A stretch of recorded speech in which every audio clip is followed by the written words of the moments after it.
Fala aí pessoal, boa noite, tudo bem com vocês?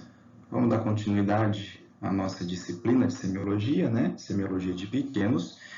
E hoje nós vamos abordar sobre os métodos de exploração semiológica, tá? São métodos que vocês lançarão mão para explorar o paciente de vocês, né? Como nós falamos na semana passada, na nossa primeira aula, semiologia nada mais é do que o ato de diagnosticar, não é isso? E para você poder diagnosticar o paciente, você precisa explorá-lo, né? Ou seja, você precisa avaliá-lo. Então, nós, neste primeiro momento da aula, nós falaremos, né, sobre esses métodos de exploração.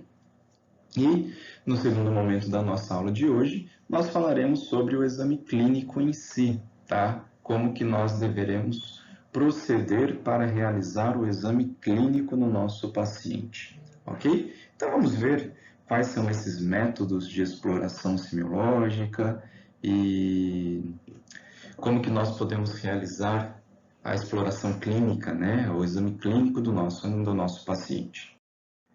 Bom, para podermos explorar clinicamente, né, ou investigar o nosso paciente, nós, como médicos veterinários, logicamente precisamos desenvolver algum raciocínio clínico, não é isso? Então, para isso, nós precisamos saber o que é natural, o que é normal, né? Ou seja, qual que é a fisiologia daquele paciente, ou melhor, qual que é a fisiologia do órgão que está sendo avaliado, né? Para você interpretar e conseguir raciocinar sobre aquilo que é errado, né? Sobre a diferença ou sobre a patologia em si, certo? Então, nós devemos ter um raciocínio clínico. E isso vocês irão adquirir junto com as disciplinas de clínica médica, de pequenos animais, no caso, voltado para pequenos, né? Então, logicamente, vocês precisam ter conhecimentos básicos, né? Conhecimento da teoria. Logicamente, ninguém sabe todas as doenças existentes, não é isso? Mas nós sabemos o que é o normal. Nós sabemos a fisiologia do nosso paciente. E sabendo a fisiologia, você começa a interpretar os sinais clínicos, né? Começa a interpretar a patologia em si para desenvolver esse raciocínio clínico, né? Precisamos ter uma sequência lógica para explorar o nosso paciente e investigar ele, não é isso? Quanto mais você for metodológico, menor a probabilidade de passar algum sinal clínico, alguma informação importante que você não tenha visto, certo? É preciso paciência, é preciso calma e, logicamente, precisamos ter acuidade e treino de alguns sentidos, né? Como a nossa visão, ou seja, você olhar para o animal, examiná-lo e enxergar alguma coisa que seja muito discreta, muito peculiar, mas que seja anormal. A sua audição, quando eu falo audição, vamos pensar, por exemplo, a auscultação do coração, não é isso? Você sabe aquilo que é normal e você conseguirá identificar o que é anormal, tá? Além do tato e do olfato. Aqui eu abro um parênteses para quando nós falamos de olfato. O olfato ele é muito subjetivo.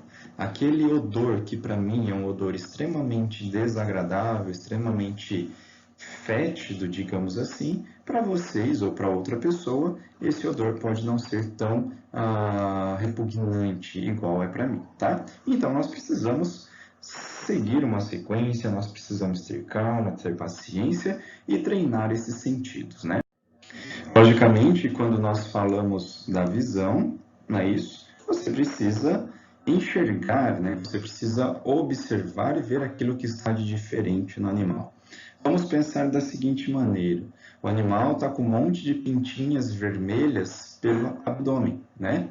Se você não olhar isso, se você não tiver um treinamento para olhar e pensar e saber que aquilo é anormal, isso vai passar batido, né? Então, a visão é sim um método de exploração física, né? Que a gente precisa treinar, não é isso? Não é simplesmente enxergar o animal, mas sim observar e conseguir identificar aquilo que está alterado no animal. Então, por exemplo, igual está sendo mostrado nessa imagem, né? Sistema oftálmico, né?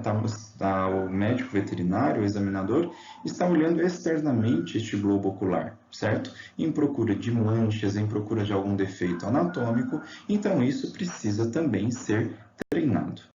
Quando nós falamos da audição, ó, olha só, a auscultação do tórax, né? A auscultação do coração e a auscultação dos pulmões, certo? Logicamente, num primeiro momento, né, quando nós formos auscultar, basicamente você não vai conseguir interpretar e identificar quase nada. Mas essa é a curva do aprendizado, né? Começa com alguma situação que você não teve contato na vida e você depois, com o tempo, você vai se adaptando a esse momento de auscultação, né? Então, num primeiro momento, você precisa conhecer e saber aquilo que é normal, para quando chegar um paciente, você saber que o que está apresentando é anormal. E a partir daí, junto com, no caso, a auscultação de alguma coisa anormal, junto com os sinais clínicos que este animal está apresentando, você pode nortear o seu diagnóstico. O tato é quando você vai apalpar o animal, né? E aí nós veremos os diferentes meios que nós temos para apalpar este animal, né? Pode ser com a ponta dos dedos, pode ser com a mão aberta, né? A mão espalmada, o dorso da mão, enfim, nós ainda vamos conversar sobre isso. E nesse tato você vai sentir se tem aumento de volume, se esse volume ele é muito firme, se ele é mole, se ele é flácido, enfim, tudo no tato você conseguirá perceber. E o olfato, né, como eu falei para vocês, só que aqui, neste momento, né, o olfato ele é subjetivo. Aquilo para mim que tem um odor extremamente desagradável, para vocês pode não ser assim tão desagradável, né?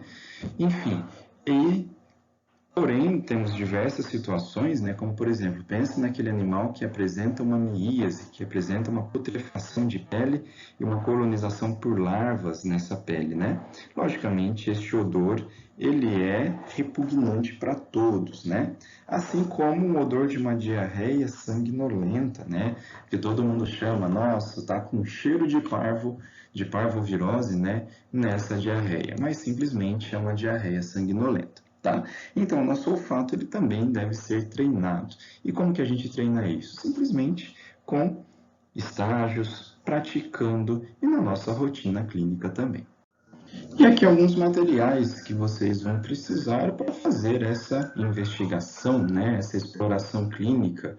Está aqui caneta ou, logicamente, tudo digitalizado, né? Computador, prontuário, onde vai estar anotado todas as informações do seu paciente, todas as alterações, a evolução clínica dele, e materiais que, para cada sistema que nós vamos avaliar, teremos materiais específicos, né? Sistema oftálmico e sistema auditivo, né? Um oftalmoscópio, um otoscópio, então são materiais que são mais específicos para o determinado sistema que vocês vão avaliar, né? Mas termômetro, estetoscópio, lanterna, isso é comum para todos os sistemas, tá? Então, aqui, de uma forma geral, os materiais que são necessários para você começar a investigar, fazer a sua investigação clínica, né? Logicamente, é essencial para isso, digamos assim, vocês precisam ter o prontuário do paciente de vocês, quer seja ele digitalizado, quer seja ele manuscrito, né? Ele no papel, né? Onde você precisa anotar todas as alterações que o paciente apresente, certo? Para quê? Para no retorno, no momento futuro, ter como comparar, né? Você não vai conseguir lembrar de todos os seus pacientes. E mesmo se lembrar, você não vai conseguir lembrar de detalhes desses pacientes, né? E aí, no seu prontuário, que vai estar anotado tudo que você precisa saber. Outros materiais, né? Olha só, espéculo vaginal, luvas, seringa, agulha, lâmina de bisturi, lâmina de microscópio, enfim. Para cada sistema avaliado, nós teremos materiais específicos, né? Materiais específicos para se utilizar durante a sua investigação clínica, ok? Então vamos falar sobre os métodos de exploração física, né? Inspeção, palpação, percussão, auscultação e olfação. Logicamente, para você explorar fisicamente o seu paciente, a visão, a audição, o paladar, o tato, eles também têm que estar desenvolvidos, né? Então, quando a gente fala de métodos de exploração física, eu vou inspecionar o meu paciente, eu vou palpar, eu vou percutir quando necessário, vou auscultar e sentir o cheiro que este animal ou determinada região deste animal está soltando, está liberando, né? Então, esses são os métodos de exploração física. E é isso que a gente vai fazer nos nossos pacientes quando eles estiverem na nossa mesa de consulta. Como eu já falei para vocês, para termos uma boa acuidade, nós precisamos nos dedicar e precisamos treinar, ok? No primeiro momento que nós auscultarmos o tórax, no primeiro momento que vocês palparem um abdômen, por exemplo, vocês não vão perceber nada demais. É tudo a mesma coisa e vocês não iriam conseguir distinguir sons, não conseguirão distinguir órgãos no momento que você estiver palpando, ok? Porém, quando vocês mais se dedicarem, quanto vocês mais treinarem, mais fácil ficará para vocês interpretarem aquilo que está errado, certo? E a partir disso, vocês elaborarem diagnósticos diferenciais e, por fim, terem o diagnóstico definitivo para uma determinada patologia. Então, falando sobre os métodos de exploração clínica, né, vamos começar com a inspeção. Quando que começa a inspeção? O que seria a inspeção? É visualizar o animal como um todo, certo? Quando que ela começa? Ela começa quando você dá a entrada com o seu paciente. Então, lá na sala de espera, você já vai começar a fazer a inspeção deste animal. Durante o trajeto do animal, lá da sala de espera até o seu consultório, né, quando você chamá-lo, você já estará inspecionando este animal. Estará inspecionando com relação a quê? Com relação a tudo. Tá? Na sala de espera, por exemplo, se ele está esperto, ativo, se ele está prostrado, ou se é aquele animal que cheira tudo, quer interagir com os outros animais, é isso que você vai visualizar, né? Então, ela começa antes dessa palavrinha chamada anamnese, que a gente ainda vai ver o que é. Então, você vai visualizar o animal como um todo, tá? Para buscar possíveis alterações. Se o animal está claudicando, a inspeção você já vai visualizar o seu animal claudicando, não é isso? Então, você vai visualizar condição corpórea, a anatomia correta desse animal, né? Se ele está claudicando, se ele não está claudicando. Pele e pelos, você já vai observar se tem alguma alteração de pele. Como eu já falei para vocês, né? Postura, movimentação. O comportamento e o estado mental deste animal, né? Lá na sala de espera. E, logicamente, a relação do proprietário com o animal. Se aquele proprietário que cria e que cuida deste animal como um membro da família, né? Ou se é aquele proprietário que pegou o animal na chácara, ele mal vê esse animal, mas como o caseiro falou que ele estava doente, ele pegou e levou para o veterinário, tá? Então, o que é inspecionar o animal? É você olhar o animal, certo? Em busca de alterações. Se tem uma fêmea, né, e apresenta um tumor de mama, e esse tumor de mama é penduloso, na inspeção você já vai saber que ali tem alguma coisa de errada, né, que a anatomia já está errada, certo? Então, isso é inspeção. Então, após a inspeção, o que você vai fazer? Palpação. Vamos pegar como exemplo o último que eu dei agora, né? Uma fêmea com tumor de mama, penduloso, do tamanho de uma laranja, enfim, algo bem grande, bem proeminente, não é isso? Então, você inspecionou, viu que tinha algo de errado ali nas mamas deste animal e agora você vai palpar. Palpar para quê? Palpar para ver se este tumor está grudado lá na cavidade abdominal, se ele está grudado na musculatura ou se ele está solto, né? Se ele está pendular ou penduloso, não é isso? Além disso, você vai avaliar também sensibilidade. Nesse exemplo que eu dei, você vai avaliar se o paciente tem muita sensibilidade naquele local, né? Se é simplesmente quando você encosta a mão, o animal já reclama de dor, enfim. E aqui está escrito, né? Examinar o que foi visualizado na inspeção. Então, você inspecionou, viu que o animal apresenta um tumor de mama, ok, vamos palpar. Você inspecionou e viu que o animal está claudicando, ele nem apoia o membro, ok, vamos palpar este membro para ver onde que o animal reclama de mais dor, né? Para ver, por exemplo, se até não tem fraturas e assim por diante, tá? Como que nós vamos proceder à palpação? Pela extremidade dos dedos, com a mão inteira, né? A mão fechada ou a mão cerrada, a palma da mão e com o punho. Tá? A gente vai falar um pouquinho sobre esses métodos que a gente vai utilizar. A palpação ela pode ser direta e a palpação ela pode ser indireta.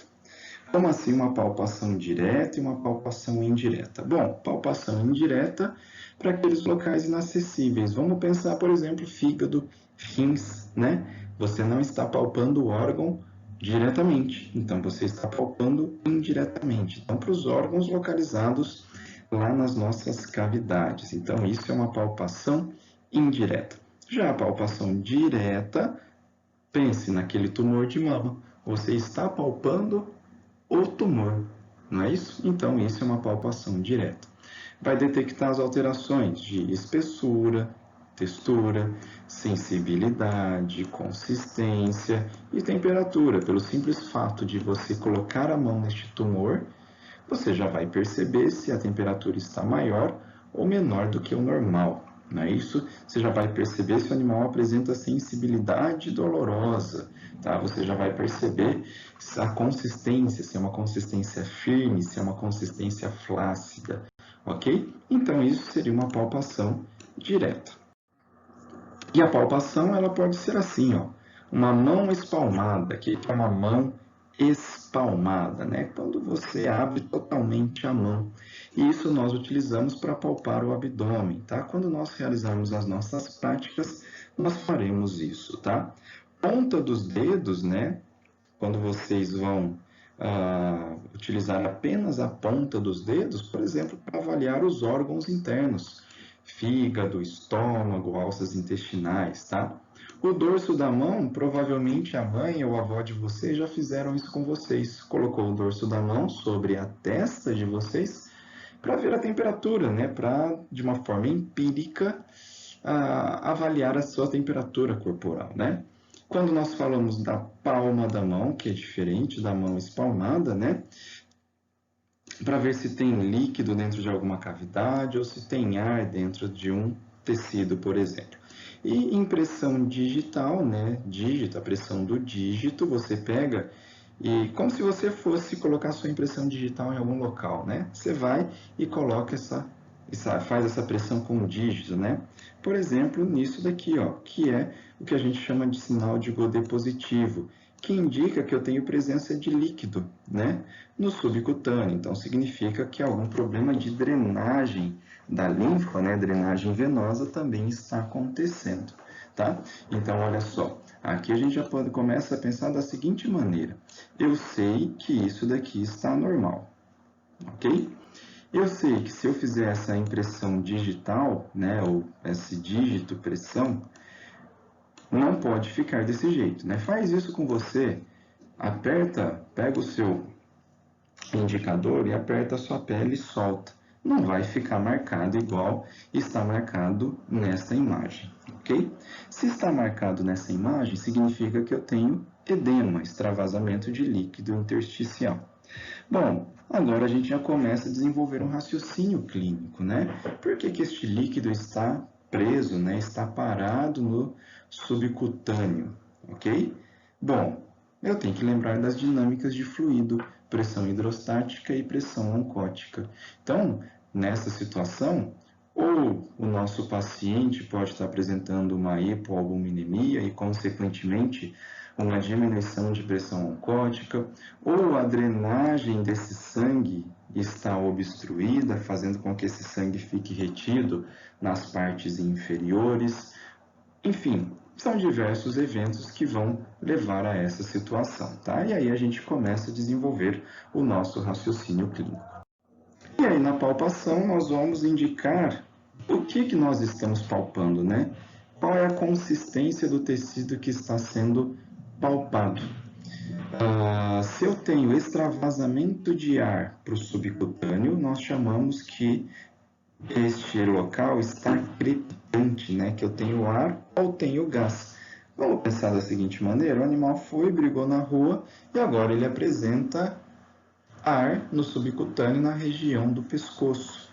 De onde que está vindo este ar? De alguma perfuração de traqueia apenas, tá? Ou, logicamente, de algum local contaminado, né, com bactérias, e eu tenho a produção de gás neste local. Então, é só você pensar igual um chocolate aerado, né? Cheio de arzinho. Então, é isso que acontece no subcutâneo. Então, a hora que você palpar, então vamos pensar, o animal apresenta aumento de volume em região cervical, né? Ventral, dorsal, tanto faz. E a hora que você palpa, você sente que ele está crepitante. Pronto, você já começa a raciocinar. Isso daqui é ar. De onde que está vindo este ar? Só pode estar vindo do trato respiratório, superior ou inferior. Como é região de pescoço, trato respiratório superior. Então, ele tem uma laceração, ele tem uma lesão de traqueia, tá? Quando nós palpamos e sentimos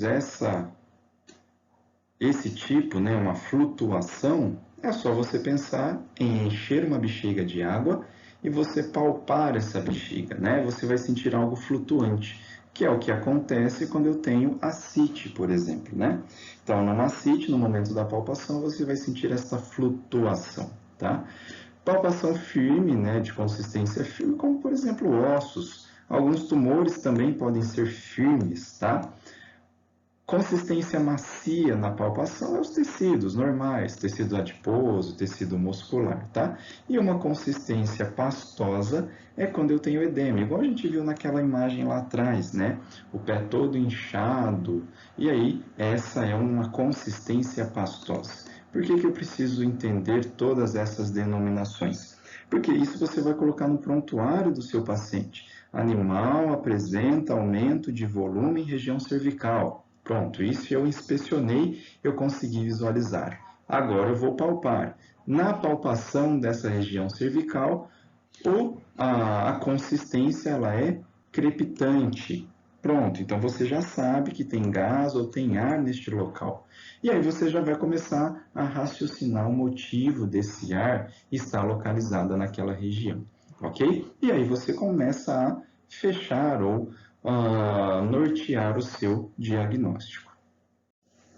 Então, aqui só um exemplo, né, de palpação, da palpação de cavidade abdominal, então a palpação dos órgãos abdominais, tá? Nesse caso, o que está sendo feito? O animal está em estação, olha só, é um animal manso, né? Não está de focinheira e simplesmente está levemente contido. Qualquer animal que não seja irascível, na palpação abdominal pode ser feito de uma maneira mais tranquila. Lógico, a não ser que ele esteja sentindo dor em alguma região da cavidade abdominal. Aí, no momento da palpação, ele vai sentir dor e o jeito dele demonstrar que está com dor, ou o jeito dele se defender, é logicamente mordendo, uivando, gritando e assim por diante, né? E aqui nessa palpação, o animal está em estação, uma mão da examinadora está do lado, né? Então, aqui a mão esquerda dela está no lado esquerdo do animal e a mão direita está no lado direito deste animal, certo? Fazendo a compressão entre as mãos para sentir os órgãos intraabdominais. A gente vai ver especificamente sobre a cavidade abdominal na aula específica sobre o sistema digestório. Então, nós inspecionamos e nós palpamos. Agora, nós vamos auscultar. A auscultação, ela também pode ser direta e pode ser indireta. Direta quando você encosta o seu ouvido diretamente na área que você quer auscultar. Então, eu posso encostar o meu ouvido no tórax do animal para auscultar o coração dele? Posso fazer isso. Só que já tem um aparelho extremamente mais preciso para isso, né? Que é o nosso estetoscópio.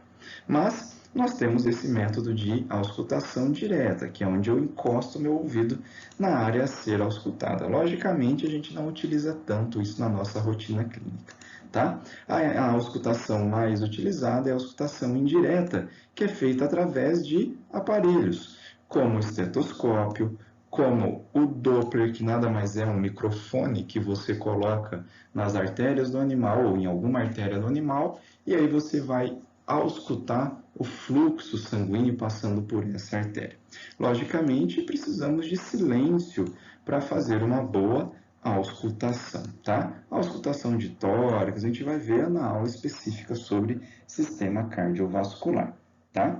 Então, auscultação direta e auscultação indireta. Então, aqui é a mesma imagem que nós já vimos anteriormente, né? A auscultação indireta do tórax, né? Provavelmente auscultando o coração e pulmões também, né? Lembrando que precisamos de silêncio, não apenas silêncio do proprietário, mas o silêncio do animal. O animal não pode estar latindo, os gatos não podem estar ronronando, enfim, precisamos de silêncio total no momento da auscultação. E chegamos então na nossa percussão, tá? Então nós inspecionamos, nós palpamos, nós auscultamos e agora nós vamos percutir, né? Fazer a percussão, tá? Que nada mais é do que percutir partes do corpo durante o seu exame, tá? E aí nós temos alguns tipos de sons que logicamente agora fica um pouco mais difícil para a gente compreender, porque é escutando esses sons, né, que a gente vai conseguir diferenciar. Nós temos um som claro, um som maciço e um som timpânico, tá? E a percussão ela pode ser direta e ela pode ser indireta, tá? Como assim uma percussão direta? Eu vou pegar a minha mão e vou bater, né, sobre a parte do corpo que eu quero fazer a percussão. E ela pode ser indireta, se, por exemplo, eu coloco a minha mão sobre o corpo do animal, pego algum instrumento, né, o martelinho, por exemplo, e bato em cima da minha mão. Então, eu estou percutindo de uma forma indireta o corpo do animal, tá? Esses sons, por exemplo, som claro, maciço, timpânico, tá? Timpânico, você tem que pensar da seguinte maneira, bate na sua barriga agora, tá? Esse é um som timpânico. Como que você vai bater na sua barriga? Com a ponta dos dedos, tá? Não bate com a palma da mão, não, tá? Um som maciço é quando você faz a percussão do fígado, que é um órgão parenquimatoso, né? Não é um órgão oco, tá? E um som claro, quando você, por exemplo, faz essa percussão sobre estruturas rígidas, sobre o osso, por exemplo, né? Isso vai mostrar um som claro para a gente. E por fim, a olfação, né? Então, nós inspecionamos, nós palpamos, nós auscultamos, nós percutimos e agora nós temos a olfação, tá? Logicamente, a olfação, igual eu falei para vocês, é algo subjetivo, né? Então, se eu falar para vocês odor cetônico, odor urêmico, a gente não vai compreender, porque vocês nunca tiveram, ou na maioria das vezes, nunca tiveram contato com esse cheiro, ou se tiveram contato com o cheiro, não estavam sabendo o que era esse cheiro, né? Então, vocês não têm essa memória olfativa, tá? Mas só para a gente começar a entender, um odor cetônico é quando o animal apresenta um cheiro, né? Como se fosse a própria acetona, tá? Aquela acetona que as meninas usam para tirar esmalte, né? Então, é este odor, tá? Quando eu falo em odor urêmico, mostra pra gente, por exemplo, que o rim do animal não está funcionando porque ele tem excesso de ureia circulante. E, exemplificando esse odor urêmico, é quando o animal apresenta diabetes mellitus, né? Descompensado, até uma cetoacidose diabética, não é isso? Quando nós falamos de halitose, aquele animal que apresenta uma doença periodontal muito grave, e abre aspas, a boca do animal está podre, e aí você tem essa halitose, né? Um odor rançoso de algo já em decomposição, chegando também a ser um odor pútrido, né? Algo totalmente decomposto, né? E odor, por exemplo, ó, de gastrite hemorrágica, né? Que todo mundo fala, nossa, está com cheiro de parvovirose. Mas não, é que a parvovirose causa uma gastroenterite hemorrágica. E toda gastroenterite hemorrágica vai ter um cheiro característico, né? Então, a olfação, ela é subjetiva e vocês precisam ter a memória olfativa para compreender o que é esse cheiro, ok? Logicamente, a identificação desses odores auxiliam vocês na identificação da patologia em si. Bom, então nós falamos dos métodos de exploração, né? E agora nós vamos falar especificamente sobre as etapas e o que é o seu exame clínico, né? Então, o seu exame clínico, ele compreende o que nós chamamos de resenha, tá? O que é a resenha? A identificação do animal, tá? Se é um cão, se é um gato, qual raça, nome, o RG que você tem dele, enfim, todas as informações do animal, tá? Essa resenha já é extremamente importante porque ela já auxilia no seu diagnóstico, a gente vai conversar isso. A queixa principal, né, o motivo porque o proprietário levou esse animal até você, né? Será que ele levou porque o animal não está comendo, não está bebendo, ou porque ele está claudicando, tendo vômitos, diarreia, enfim. Qual é a queixa principal? E isso daqui tem que ficar bem claro, tá? Muitas vezes os proprietários, eles se confundem, não é que eles se confundem, muitas vezes eles se tornam confusos. Ou seja, eles começam a conversar e soltar tudo que o animal apresenta ou já apresentou, o que não é importante para a gente, lógico, tá? Então, resenha, queixa principal, anamnese, que a gente vai entender o que é isso, o seu exame físico, através daqueles métodos de exploração, né, que a gente já falou, e, se for necessário, exames complementares, que são exames de auxílio diagnóstico, tá? A partir disso, você junta todas essas informações, chega num diagnóstico, determina um prognóstico e o tratamento deste animal, tá? Então, essas são as etapas do seu exame clínico, que é isso que a gente vai trabalhar agora neste segundo momento da nossa aula. Então, quando nós falamos da resenha, é a identificação do paciente. É o primeiro contato entre você e o animal, certo? Deve conter a data da consulta, do cadastro, o nome do animal, espécie, raça, idade, sexo, pelagem, peso, de onde que ele está vindo, onde que ele mora, né? E, logicamente, os dados do tutor. Qual que é a importância dessa resenha? A hora que a gente chegar lá na clínica médica, vocês vão ver que temos patologias que são comuns, por exemplo, a cães de raças pequenas e temos patologias que são comuns a cães de raças grandes, tá?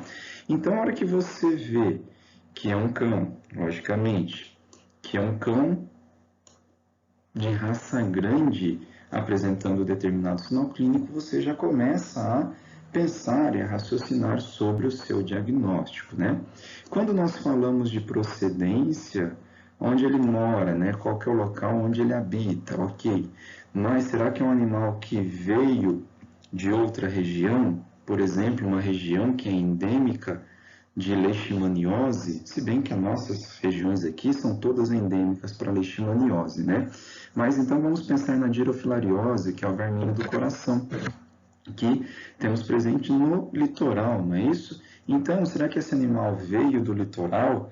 Se ele está apresentando sinais clínicos característicos dessa doença, veio de regiões onde isso é comum, então, na sua resenha, você já começa a pensar o que pode estar acontecendo com esse animal, ok? Então é isso que é a resenha. A resenha é extremamente importante. Só fazendo uma correlação, quando a gente pensa em grandes animais, em equinos, por exemplo, a resenha está falando coloração, tamanho de uma mancha, o formato de uma mancha no pelo, para poder identificar corretamente o animal. Logicamente, em pequenos animais, o proprietário não tem como confundir esses animais, né? Então, essa resenha se torna até um pouco mais tranquila, porém, ela tem que ser extremamente detalhada. Então, como eu falei para vocês, queixa principal é aquilo que o proprietário vai relatar. É o que fez esse tutor levar o animal até você, ok? Lembrando, isso tem que ficar claro, porque às vezes você chama o proprietário lá na sala de espera, ele já começa falando, né? Nossa, meu animalzinho quando tinha 6 meses de idade, ele teve isso, aí depois com 7 anos, não sei o que lá. O animal tem 15 anos de idade, né? Então, você tem que deixar claro, deixa o proprietário falar, deixa ele falar à vontade. Num determinado momento, você vira e fala: então, você trouxe seu animalzinho aqui por qual motivo? Qual que é o motivo que fez você trazer o seu animal até mim, tá?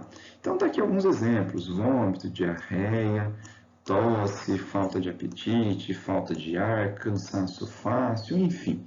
Isso é o que nós chamamos de queixa principal. Tem que ficar extremamente claro, que às vezes o proprietário já entra falando: meu animalzinho, por exemplo, tem convulsão, toma remédio para convulsão, e ele começa a conversar. Só que o que fez ele levar até você, por exemplo, foi uma queda de pelo, né? Foi uma alopecia. Então tem que ficar bem claro qual que é essa queixa principal. Outra parte do exame clínico, né, que é chamado de anamnese, significa recordar, trazer de volta à memória. Então, recordar aquilo que está acontecendo com o animal. Ele é responsável por metade do seu diagnóstico.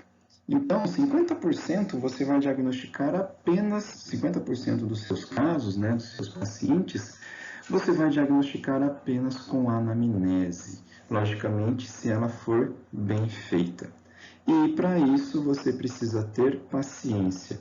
Não só você, mas como tutor do animalzinho, né? Logicamente, se é um proprietário que tem esse animal como membro da família, ele vai querer falar cada vez mais e mais desse animalzinho, né? Já se for um proprietário que o animal é de chácara e ele nem tem contato com esse animal, onde para ele é uma obrigação levar esse animal até o veterinário, ele não quer conversar. Ele quer chegar na sua clínica, você olhar o animal, aplicar uma medicação e mandar ele para casa, não é isso? Então, essa anamnese tem que ser muito bem feita e tem que ter paciência, tá? Então, você vai perguntar, escutar e, se necessário, perguntar novamente. Então, resumindo, o que é essa anamnese? É aquele questionário, né? São aquelas perguntas que você faz ao tutor do animal. Exatamente o que o médico faz com vocês também, né? Tá certo que na medicina isso ocorre de uma maneira bem mais rápida, né? Então, você vai perguntar, vamos pensar, colocar alguns exemplos, né? O proprietário leva o animalzinho até vocês porque ele está vomitando, ok? Na sua anamnese, você vai perguntar desde quando ele vomita, como que é a característica deste vômito, se ele vomita depois que bebe, depois que come, se é um vômito agudo, por exemplo, se ele comeu alguma coisa de diferente, se o proprietário deu algum remédio para ele. Só que lembrando, nunca intimidar o proprietário. Vamos pensar da seguinte maneira: o animalzinho estava bem, o proprietário deu um remédio para o animal, por qualquer motivo, né? E aí o animal vomitou, começou a vomitar por causa desse remédio, logicamente. E aí na sua pergunta, na sua anamnese, né, você faz a seguinte pergunta: mas você não deu nenhum remédio para ele, né? Pronto, o proprietário já está intimidado. Ele vai falar: não dei nenhum remédio para ele, ok? Tem formas de se perguntar. Você pode perguntar: qual remédio ou quais remédios o senhor deu para o seu animalzinho? Certo? Então você fez a mesma pergunta de uma forma diferente, tá? Então, exatamente isso, ó. Nunca intimidar. Dar atenção para crianças, dar atenção para os idosos, porque normalmente criança não vai mentir, né? E normalmente eles vão falar extremamente detalhado, certo? Aqui alguma parte a mais da nossa anamnese, né? Perguntar sobre doenças anteriores, sobre os contactantes, que é extremamente importante. Vamos pensar que o animal tem vômito e diarreia, ou só diarreia, né? Enfim. Só que os outros animaizinhos da casa não têm nada. Então, provavelmente, essa diarreia que ele está apresentando não é uma diarreia contagiosa, né? Não é nada infecto-contagioso. Utilização de medicamentos e quais medicamentos ou se tomou alguma vacina, né? Perguntar como que é o manejo do animal, como que é o ambiente que este animal vive, né? E sempre seguir um roteiro, ser extremamente sistemático, tá? E, logicamente, apresentar ética, né? Não falar mal de nenhum colega veterinário, ok? Que às vezes o proprietário já chega falando, porque eu levei no veterinário e ele fez tudo errado, e por isso que meu animal está malzinho desse jeito, né? Nunca que você deve perguntar qual veterinário que é, ou concordar com o proprietário, né? Nossa, realmente ele fez tudo errado. Não, não faça isso e tenha, sim, ética na sua conduta terapêutica, ok? Então, quando a gente fala em sistemas, né, olha só, sistema digestório, o que é importante perguntar? Sobre vômito, diarreia, anorexia, né? Logicamente, se o paciente apresenta isso ou não. Quando a gente fala de sistema cardiovascular, desmaios, né, tosse, cianose, se a língua fica azulada ou a linguinha fica meio roxa, né? Sobre o sistema respiratório, se ele tem tosse, por exemplo, sobre o sistema geniturinário, se tem algum corrimento vaginal ou prepucial, sobre o sistema urinário, se apresenta sangue na urina, se bebe muita água ou se faz muito xixi, sobre o sistema nervoso, se teve convulsão, sobre o sistema locomotor, se ele claudica, com relação à pele, anexo, se apresenta prurido, lesão de pele, ectoparasitas. Com relação aos olhos, se apresenta secreção, opacidade, enfim. Aqui são alguns exemplos, tá, pessoal? Por isso que eu falei de uma forma mais rápida. No slide anterior estava escrito que vocês deveriam perguntar de todos os sistemas, não é isso? Vamos pensar que o animal chegou lá porque está tendo diarreia, tá? Então ele está apresentando diarreia. Eu preciso perguntar de todos os sistemas? Preciso. Eu preciso saber de uma forma geral se esse animal está somente com esse sinal clínico ou se esse sinal clínico é correlacionado a alguma outra alteração sistêmica, tá? Então é importante perguntar de outros sistemas sim. Ou então, às vezes o proprietário chega e fala, ele está com diarreia. Aí você começa a perguntar se ele tem alteração em mais algum órgão, o proprietário fala, não, ele está apenas com diarreia. Ok? Então, você já anota no seu prontuário que o animal não apresenta nenhuma alteração em outros sistemas. Então, fizemos a resenha, fizemos nossa anamnese e agora chegamos no nosso exame físico geral, tá?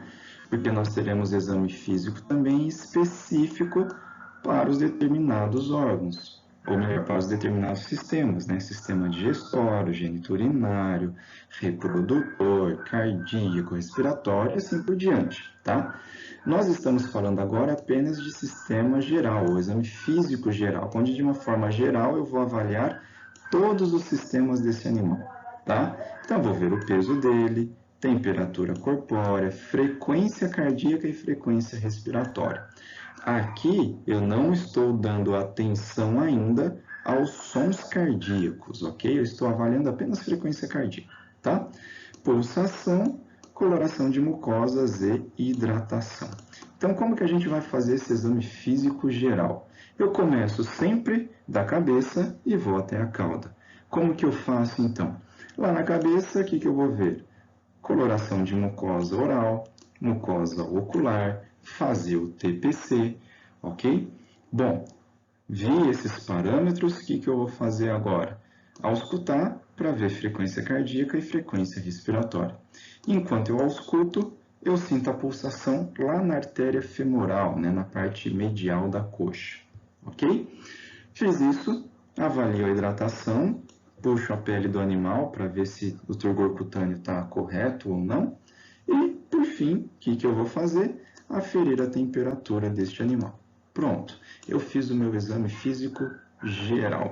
Logicamente, conforme você vai pegando a prática e você vai ficando mais ávido com relação ao seu exame físico, isso se torna uma maneira mais rápida. Mas o importante é você ter atenção a tudo que você está fazendo.